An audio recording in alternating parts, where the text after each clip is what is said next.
আসসালামু আলাইকুম। আশা করি আপনারা সবাই ভালো আছেন। আজকে আমি আপনাদের মাঝে গুপ্তধন তোলার সম্পূর্ণ নিয়মকানুন বলে দিতেছি। অনেকেই গুপ্তধন তোলা নিয়ে অনেক ব্যস্ত আছে, গুপ্তধন তুলতে চায়। গুপ্তধন কিভাবে তোলা যাবে, কিভাবে মাটি ফাটায় তোলা যাবে, কিভাবে চেক করা যাবে যে গুপ্তধন আসলে আছে কি না। তো যারা গুপ্তধন বিষয়ে জানতে চান, আমি তাদের জন্য করে আজকের ভিডিওটা বানাইতেছি। এটা বেশিরভাগই আমি দেখছি ঢাকা শহরের ভিতরে, এবং কি বিশেষ করে দক্ষিণ অঞ্চলে এটা মানুষ বেশিরভাগ গুপ্তধন বিষয়ে বেশি ঘাটাঘাটি করতেছে। ওখান থেকে আমার কাছে অনেকগুলো ফোনও আসছিল, আগে থেকেও আসে। তারপরেও যারা ফোন দিছে তাদেরকে আমি সরাসরি নাও করে দিয়েছি যে এগুলো সম্ভব না। আমাকে নিয়ে যেতে চাইছিল, তারপর আমি যাই নাই, কেননা গুপ্তধনের পিছনে পড়লে পারে নিজের জীবনটাই শেষ হবে। মানুষ বলে না, লোভে পাপ, পাপে মৃত্যু। আসলে গুপ্তধন এমন একটা বস্তু, এটা আগে এই সম্পর্কে আপনাদেরকে একটু বলি। আমাদের এখানেও কিন্তু একজন গুপ্তধন পাইছিল পুকুর খনন করতে যায়। তো 3টা ড্যাগের ভিতর থেকে খালি একটা ড্যাগ মানে পাইছিল, অল্প পরিমাণ পায়া, সেটা তারা স্বামী স্ত্রী মিলে ভোগ করছে। এই গুপ্তধনটা এই একটা ড্যাগ ভোগ করাতে তাদের পুরো পরিবারটাই অবস্থা সেই খারাপ হয়ে গেছে। মনে করেন যে রোগ জীবাণু বাড়ির থেকে তো যাই না, আর তারা পরিবারের যতগুলা লোক ছিল সবাই রোগায় গেছে, শরীরে গোস্ত বলতে নাই। এবং কি মাটির পুতুল, আমার নিজের চোখে দেখা মাটির যে পুতুল, এই যে তাদের ছেলে যেটা আছে ছোট, মেয়ে আছে ছোট, ওই মেয়েটা মাটির পুতুল বানাইছে, সেই পুতুলে হাইটা বেড়ায়, নিজের চোখে দেখা। এবং কি আরও আজগবি অনেক কাহিনী ওখানে ঘটছে। অনেক কবিরাজ গেছিল, কেউই কোনো কিছুই করতে পারে নাই। শুধুমাত্র যেই সে বাটি চালান, হাত চালান এগুলো দেয় যখন, তখন দেখি বহুত রকমের তাবিজ তুবিজ উঠে। কিন্তু আজকে তাবিজ যদি তুলেন 20টা, কালকে দেখবেন যে আরও 20টা ওই জায়গাতেই পাইছেন। তাই তাবিজ তুলে কোনো লাভই হয় না, অতিরিক্ত তাবিজ পাওয়া যায় তার ওই বাড়িটার ভিতরে। আর টিনের চালে সবসময় শব্দ আছেই। আর রোগ জীবাণু তো যাই না। তারা ওইটা নিয়ে অবশ্য কিন্তু গরিব ছিল, তারা ওইটা পাওয়ার পর থেকে অনেক বড় লোক হয়ে গেছে। কিন্তু শান্তি নাই তার কাছে, আর শান্তি নেই। শুধু টাকা পয়সা পাইলেই যে মানুষ শান্তি থাকে তাও না। একটা বাড়িতে যখন রোগ জীবাণু বালা মুসিবত থাকে, তখন ওই বাড়িটা শান্তিতে থাকে না। আর তারপর অনেক যখন এরকম দেখছে, তারপরে কিছুটা ফেরত দেওয়ার চেষ্টা করছে, ফেরত দিয়ে মানে রাইখাও দিছে। স্বপ্নের মাধ্যমে অনেক কিছু দেখাচ্ছে যে যদি এটা ফেরত না দেয় তাহলে তাদের অনেক বড় ক্ষতি করবে। অবশ্য অনেক কিছু ক্ষতি হয়েছে। যাই হোক, আমি সেদিকে না যাই। এখন শুনেন, গুপ্তধন যদি তুলতে চান, সর্বপ্রথম গুপ্তধনটা আগে নির্ণয় করতে হবে। এক গুপ্তধন তুলতে পারবেন কোনগুলা দেখেন। যদি কোনো ব্যক্তিকে স্বপ্নে বারবার দেখায় যে এই জায়গায় গুপ্তধন আছে, এই জায়গায় গুপ্তধন আছে, এবং শুধু ওই লোকটাকেই না, তার বাড়ির আরও কয়েকটা লোককে ওই জায়গারই ঠিকানাটা বলছে যে ওই জায়গাতেই গুপ্তধন আছে, আমি তোকে দিতে চাই। যেটা স্বেচ্ছায় দিতে চায় সেই নিতে পারবে, অন্যথায় যদি কেউ জোর জবরদস্তি করে নিতে চায় সে নিতে পারবে না। আর যাই হোক, এখন জোর জবরদস্তি করে আপনি নিতে চাইতেছেন, কিভাবে নেবেন আমি সেটাও বলে দিই। প্রথমত গুপ্তধনকে নির্ণয় করতে হবে। গুপ্তধন নির্ণয় করবেন কিভাবে সেটা আগে বলে দেই। প্রথমত নির্ণয় করার অনেক সিস্টেম আছে। আমি যেটা নির্ণয় করি বা আমি যেটা জানি সেটা হচ্ছে যে আপনারা কিছু চাউল নেবেন। এই চাউলটা যদি আপনারা সন্ধ্যাবেলা যদি কাজটা করেন, অবশ্যই যে জায়গায় গুপ্তধনের সন্ধান দেওয়া হয়েছে বা আছে, মানুষ বলতেছে বা যে স্বপ্নে দেখছে যা আছে, সেই জায়গাটাকে আগে পরিষ্কার করে রাখবেন, সুন্দর করে লেপন করে পরিষ্কার করবেন। করার পরে ওই যে চাউল যে আপনারা নেবেন, 1 বাটি হোক বা 1 কাপ হোক চাউল নেবেন। চাউল নিয়ে একটু বেশি পরিমাণে নেবেন, নিয়ে চাউলটার ভিতরে সরিষার তেল আছে, ওই সরিষার তেলটা অতিরিক্তভাবে ওই চাউলটার সাথে লেপন করে নেবেন, মানে মাখায় নেবেন। চাউলটা সরিষার তেল দিয়ে মাখায় নেবেন। মাখায় নেওয়ার পরে সেই সরিষার তেলটা ওই চাউলওয়ালা যে সরিষার তেল মাখানো যে সরিষার চাউলটা আছে, ওইটা আপনারা ওই যে জায়গায় গুপ্তধনের জায়গা নির্ণয় করছেন সেই জায়গাটার ভিতরে ছিটায় রেখে দেবেন। সুন্দরভাবে ছিটায় রেখে দেবেন, কোনোখানে ফাঁক ফোকর রাখবেন না বেশি। হ্যাঁ, সুন্দরভাবে ছিটায় রেখে দেবেন। সন্ধ্যাবেলায় এই কাজটা করবেন। সকালবেলা যায়, ভোরবেলায় যাবেন, সেখানে যায় দেখবেন যদি সেখানে বাস্তবিক যদি গুপ্তধন থাকে তাহলে দেখবেন যে চাউলের যে কালার আছে, মানে আপনি যখন সরষের তেল যখন মাখাইছিলেন যে কালারটা হয়েছে ওই কালারটা আর থাকবে না, তখন অন্য কালার চলে আসবে সেখানে। এটা কিন্তু আমি নিজেও করছিলাম, কিন্তু এটা অনেকবার অনেক রকমের কালার চলে আসে। দেখবেন যদি আপনি সন্ধ্যার সময় মাখানোর সময় দেখতেছেন যে আপনার সরিষার কালার হচ্ছে কালো, তখন দেখবেন যে যখন সকালে যখন যা দেখবেন তখন হয়ে যাবে লাল।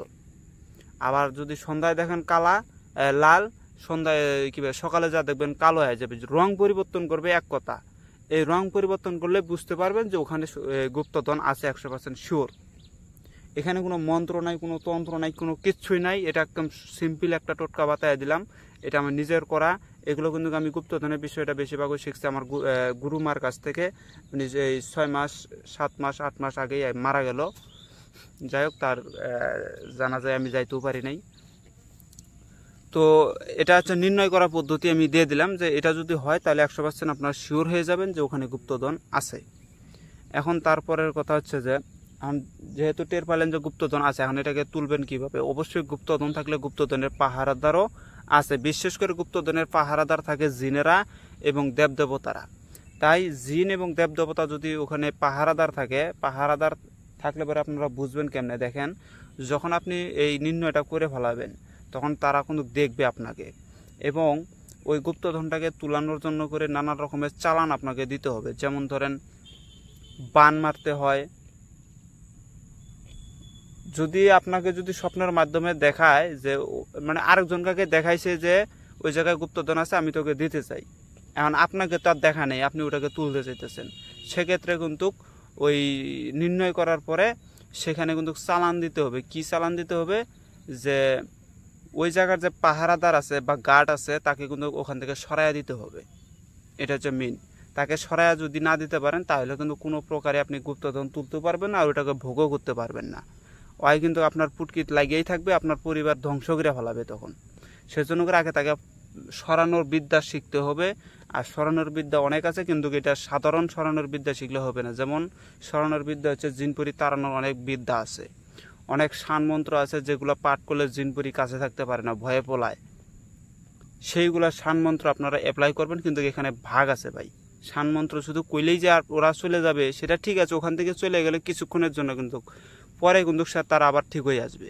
সেজন্য করে সাধারণ শান মন্ত্র বা সাধারণ তাড়ানোর মন্ত্র কইলে পারে আপনার কিচ্ছু করতে পারবেন না। ওই জায়গায় আপনাকে প্রয়োগ করতে হয় মাওলা আলীর শান মন্ত্র। যদি আপনারা প্রয়োগ করেন তাহলে অবশ্যই ওখান থেকে ওরা ভাগতে বাধ্য হবে। এবং আমার ইউটিউব চ্যানেলের ভিতরে আমি কিন্তু আরেকটা বিদ্যাও দিয়েছিলাম, শাহ আলীর হায়দারি হাক।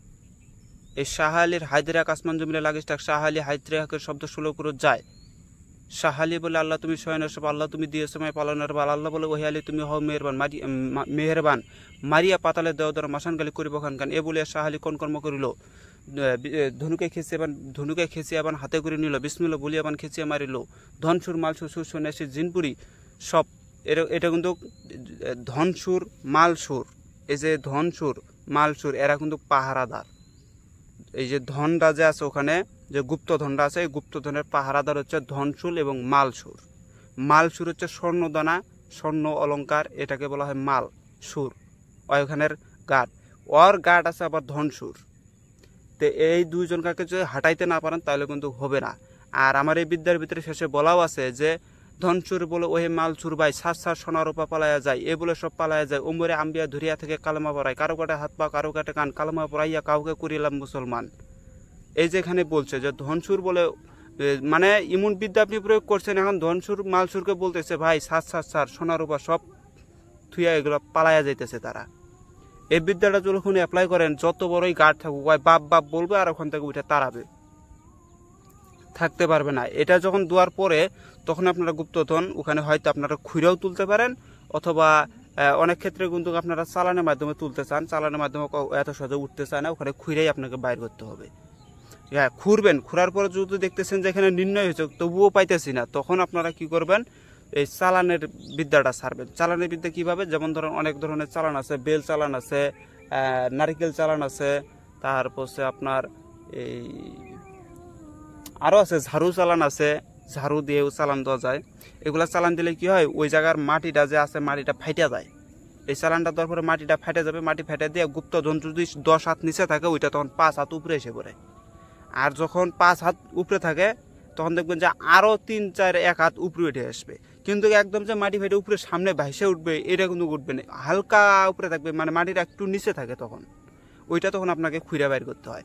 কোনো কোনো ক্ষেত্রে দেখা গেছে যে এই জায়গায় মানে গুপ্তধনটার আছে, ড্যাগ আছে, এই ড্যাগটাকে আমি খুঁড়তে খুঁড়তে দেখলাম ড্যাগটা এখানে আছে, ড্যাগটা এখান থেকে সরে আরেক জায়গায় চলে গেছে।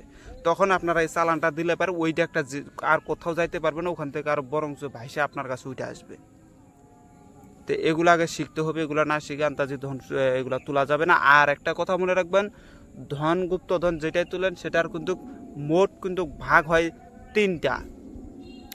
মোট ভাগ হিসাবে যদি মোট হয় 3টা, কিন্তু ভাগ ওখানে মিন হয় 5টা। সেখান থেকে 3টাও আপনারা তো করতে পারেন, 5টাও করতে পারেন, এটা আপনার ইচ্ছার উপরে। 5টা করলে কি হবে, একটা চলে যাবে মসজিদে, একটা যাবে হিন্দুদের মন্দিরে, একটা যাবে হচ্ছে গরিব মিসকিনদের উপরে, মানে এরকম করে আপনাকে বন্টন করে দেওয়া শেষে যে একটা ভাগ থাকে ওইটা আপনি ভক্ষণ করতে পারবেন, নয়তো বা ওই ধনটা আপনি ভক্ষণ করতে পারবেন না। তাহলে আপনার পরিবারের ভিতরে বালা মুসিবত থেকেই যাবে। আর যদি ওইটাও করতে না চান তাহলে 3টা ভাগ করবেন, একটা হচ্ছে হিন্দুদের মন্দিরে দিয়ে দেবেন, আরেকটা হচ্ছে মসজিদে দিবেন যদি পারেন, আরেকটা ভাগ হচ্ছে ওই কোনো গরিব যারা আছে তাদেরকে দিয়ে দিবেন, দিয়ে বাকি একটা ভাগ আপনি ভক্ষণ করবেন, 4 ভাগ করে। 3 ভাগ দিয়ে দিবেন, 1 ভাগ আপনি খাবেন। তাহলে আল্লাহর রহমতে আশা করা যায় আপনার কিচ্ছু হবে না। যদি এটা না করেন তাহলে কিন্তু পূর্ণাঙ্গটা যদি খাইতে চান তাহলে কিন্তু ওখানে হবে না, তাহলে আপনাকেও ছাড়বে না। আপনি পৃথিবীর থেকে আপনাকে বিদায় করার পরে দেখবো যে আপনার বংশগুলোকেও ছাড়বে না, এটা থাকেই যায় ভাই। আমি দেখছি যারা গুপ্তধনের পিছনে পাইছিল যারা, তারা আজ পর্যন্ত কেউ সুখেতে থাকে নাই, তারা অবশ্যই অনেক ঝড়ঝামেলার ভিতরেই আছে। তো এই ছিল আজকের ভিডিওটা ভালো লাগলে অবশ্যই লাইক কমেন্ট শেয়ার করে পাশে থাকবেন। আর যারা আমার আর একটা যে নতুন চ্যানেল আছে কবিরাজ মনির হোসেন, ওখানে আমার লোগো দেওয়া আছে, ওই চ্যানেলটা আপনারা সাবস্ক্রাইব করবেন। ইউটিউবে সার্চ দেবেন কবিরাজ মনির হোসেন লেখা, দেখবেন যে আমার চ্যানেল 2টা চলে আসবে। 2টা থেকে একটা হচ্ছে ছোট চ্যানেল, 40-50টা সাবস্ক্রাইবার আছে, ওইটা আপনারা সাবস্ক্রাইব করে রাখবেন। আর যেটা পুরাতন 2K পার হয়ে গেছে ওইটা কিন্তু আমার হাতে বর্তমান নাই, ওই চ্যানেলটা বন্ধ হয়ে গেছে। এমনি অনলাইনে ভিডিও সবই আছে। তো যাই হোক, সবাই ভালো থাকবেন, খোদা হাফেজ, আসসালামু আলাইকুম।